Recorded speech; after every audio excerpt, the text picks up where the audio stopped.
स्वागत है दोस्तों आपका कन्फ्यूज़न 9.2.11 में। दोस्तों इस वीडियो में हम बात करेंगे संसदीय समितियां के बारे में, जिसे इंग्लिश में कहते हैं पार्लियामेंट्री कमिटीज़। और इसमें से जो अस्थाई समिति के बारे में बात करेंगे, जो कि वित्तीय समितियां हैं, जिसमें है पहला लोक लेखा समिति, जिसे इंग्लिश में कहते हैं पब्लिक अकाउंट्स कमेटी। दूसरा है प्राक्कलन समिति, जिसे कहते हैं एस्टीमेट कमेटी। और तीसरा है सार्वजनिक उद्यमों के लिए गठित समिति, जिसे शॉर्ट में कहते हैं सार्वजनिक उद्यम समिति या फिर पब्लिक अंडरटेकिंग्स कमेटी और कमेटी ऑन पब्लिक अंडरटेकिंग्स। ये तीन ऐसे टॉपिक हैं जिससे हर बार हर एग्ज़ाम में 2 क्वेश्चन पूछेगा। और ये कंफर्म मानकर चलिए कि अगर आप ये वीडियो पूरा देख लिए, ये तीनों कमेटी के बारे में मैं जो अभी डिस्कस करने जा रहा हूँ टॉपिक, ये सारा इम्पॉर्टेंट है आपके बिहार दरोगा से, बिहार ईएसआई से, बिहार एसएससी के एग्ज़ाम से और बीपीएससी का जो 66वीं होने वाला है उससे। और ये तीन चारों जो एग्ज़ाम होने वाला है अभी बिहार में, उसमें से जो मैं ये टॉपिक बता रहा हूँ इसमें से कम 2 या 3 क्वेश्चन ज़रूर रहेंगे सभी में। और आप जिस तरह से भी क्वेश्चन पूछे, आगे पीछे घुमाकर जैसे भी पूछे क्वेश्चन, आज के बाद ये पूरा वीडियो देखने के बाद आप किसी भी क्वेश्चन में, किसी भी एग्ज़ाम में अगर इस टॉपिक से रिलेटेड क्वेश्चन पूछता है तो आप कभी भी गलत नहीं करेंगे। ये मेरा पूरा 100% दावा है। बस आप इस वीडियो को पूरा देखें और तथ्यों को पूरा समझ लें सही से, एक बार हो या 2 बार हो, और नोट भी करते जाएं। चलिए, तो समझ गए कि हम पार्लियामेंट्री कमिटीज़ के बारे में बात कर रहे हैं। ये जो तीनों हैं, पूछ सकता है कि ये इसमें से कौन अस्थाई समितियां हैं, अस्थाई समितियां। तो ये जो तीनों हैं अस्थाई समितियां हैं, जो कि वित्तीय समितियों के अंतर्गत आते हैं। तो पहला हम बात करते हैं लोक लेखा समिति, जिसे इंग्लिश में कहते हैं पब्लिक अकाउंट्स कमेटी। तो देखिए, इसमें जो इम्पोर्टेंट तथ्य है वो याद कर लीजिए, ठीक है। तो लोक लेखा समिति के बारे में हम डिस्कस कर रहे हैं, पहला टॉपिक, तो उसे के बारे में आप लोग देख लीजिए। इस समिति की स्थापना 1921 में भारत सरकार अधिनियम 1919 के तहत की गई और यह अभी विद्यमान है वर्तमान में भी। वर्तमान समय में इसमें 22 सदस्य, जिसमें से 15 लोकसभा से एवं 7 राज्यसभा से होते हैं। संसद प्रत्येक वर्ष अपने सदस्यों के बीच से एकल संक्रमणीय सिद्धांत के आधार पर हस्तांतरणीय मत के माध्यम से इनका चयन करती है। इस तरह इसमें सभी दलों का प्रतिनिधित्व रहता है। इसमें सदस्यों का कार्यकाल 1 वर्ष होता है और इसमें किसी मंत्री को इसका सदस्य नहीं चुना जा सकता। समिति के अध्यक्ष का चुनाव इसके सदस्यों के बीच से लोकसभा अध्यक्ष करता है। 1966-67 तक समिति का अध्यक्ष सत्तारूढ़ दल से होता था। हालांकि 1967 से यह परंपरा प्रारंभ हो गई कि समिति का अध्यक्ष विपक्षी दल का एक नेता को चुना जाएगा।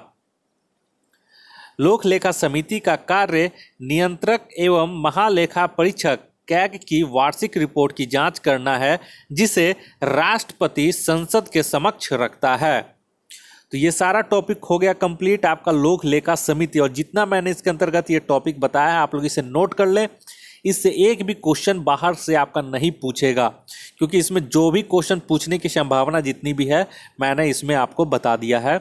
लोक लेखा समिति का टॉपिक अब आपका कंप्लीट हो गया। अब किसी भी एग्जाम में आपका अगर इससे रिलेटेड क्वेश्चन देता है तो अब आप कभी भी गलत नहीं करेंगे। अब आइए सेकंड टॉपिक पे। सेकंड टॉपिक बोल रहा है प्राक्कलन समिति, जिसे इंग्लिश में कहते हैं एस्टीमेट समिति कमेटी, ठीक है। तो प्राक्कलन समिति, आइए अब इसके बारे में हम बात कर लेते हैं। इस समिति का उद्भव 1921 में स्थापित अस्थाई वित्तीय समिति में देखा जा सकता है। स्वतंत्रता पश्चात तत्कालीन वित्त मंत्री जॉन मथाई की सिफारिश पर 1950 में पहली प्राक्कलन समिति का गठन किया गया। मथाई उस समय वित्त मंत्री थे। मूलतः प्राक्कलन समिति में 25 सदस्य थे, लेकिन 1956 में इसकी सदस्य संख्या बढ़ाकर 30 कर दी गई। ये 30 सदस्य लोकसभा सदस्य होते हैं।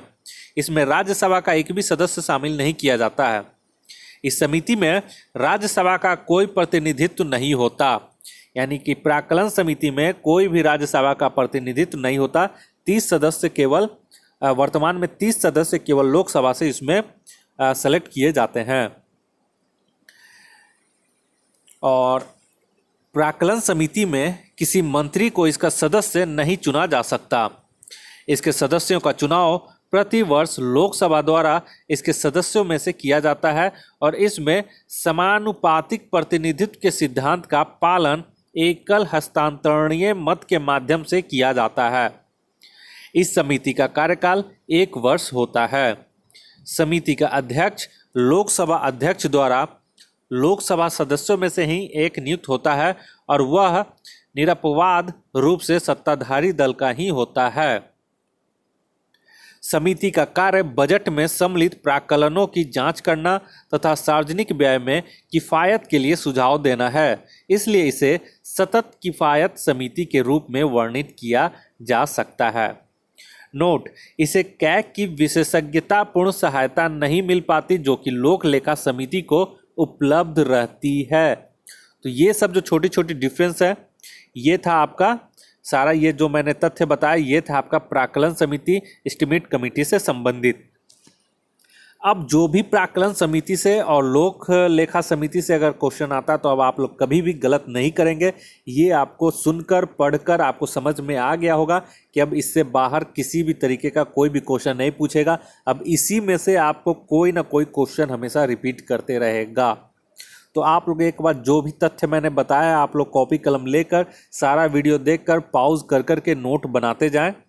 आपको मैंने एक एक करके धीरे धीरे करके भी दिखाते गया है, तो आप लोग स्टॉप कर कर के इसे आप लोग नोट्स बनाते जाएं। अब आइए तीसरे टॉपिक में। तो जैसा कि तीसरा टॉपिक जो है वो मैं आपको दिखा देता हूं। तीसरा जो टॉपिक है सार्वजनिक उद्यम समिति, जिसे इंग्लिश में कहते हैं कमिटी ऑन पब्लिक अंडरटेकिंग्स।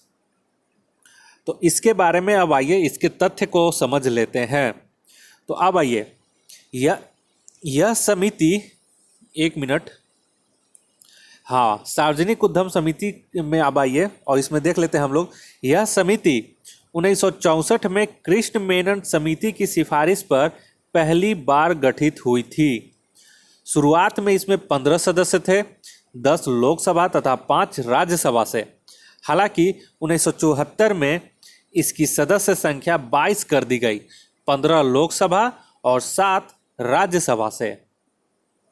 समिति के सदस्य संसद द्वारा इसके सदस्यों में से एकल हस्तांतरणीय मत के माध्यम से समानुपातिक प्रतिनिधित्व के सिद्धांत के आधार पर निर्वाचित होते हैं। इस समिति का कार्यकाल 1 वर्ष का होता है। कोई मंत्री इस समिति का सदस्य नहीं बन सकता। लोकसभा अध्यक्ष लोकसभा सदस्यों में से किसी एक को समिति का अध्यक्ष नियुक्त करते हैं। इस समिति के कार्य हैं सार्वजनिक उद्यमों के प्रतिवेदनों एवं लेखा की जांच करना तथा सार्वजनिक उद्यमों पर कैग के प्रतिवेदन की जांच करना। यहाँ पे नोट है, यह 1 वर्ष के अंदर 12 से अधिक सार्वजनिक उद्यमों की जांच नहीं कर सकती। यह तकनीकी मामलों की जांच भी नहीं कर सकती। तो ये था पूरा आपका तीनों टॉपिक से संबंधित। हमने आपको तीनों का बता दिया, सार्वजनिक उद्यम समिति, committee on public undertakings, second और नेक्स्ट था आपका प्राक्कलन समिति यानी कि एस्टीमेट कमिटी, और जो नेक्स्ट था लोक लेखा समिति जो कि पब्लिक अकाउंट्स कमिटी है। तो मैंने आपको ये तीनों डिटेल में बता दिया है। अब आपका इसमें कहीं भी कोई भी चीज़ कन्फ्यूज़न नहीं होगा और मैं पूरे विश्वास के साथ कह सकता हूँ कि अब अगर आपके एग्ज़ाम में पूछता ही है, हर एग्ज़ाम में, बिहार के तो हर एग्ज़ाम में मैंने देखा है, हर पेपर में देखा है कि ये क्वेश्चन आया ही आया है। और हर तरीके का बीपीएससी, बिहार दरोगा, बिहार एसएससी, हर एग्ज़ाम में ये क्वेश्चन आता है। इससे 1 या 2 क्वेश्चन जरूर आएगा और उम्मीद करते हैं कि अब आपका यही 1-2 क्वेश्चन, इससे संबंधित किसी भी तरह का क्वेश्चन अगर पूछेगा तो पूरा उम्मीद के साथ मैं बोल सकता हूं कि अब आपका क्वेश्चन इसमें से गलत नहीं होगा। इसी तरह की अगर जानकारियां आप पाना चाहते हैं तो कृपया करके हमारे इस चैनल को सब्सक्राइब कर लें और बेल आइकन को प्रेस कर लें, ताकि मैं कोई भी अपने चैनल पे नया वीडियो अपलोड करूं तो उसका नोटिफिकेशन सबसे पहले आपके मोबाइल तक पहुंच सके। इस वीडियो को देखने के लिए आप लोग का शुक्रिया, आप लोग का बहुत बहुत धन्यवाद। आपका दिन मंगलमय हो।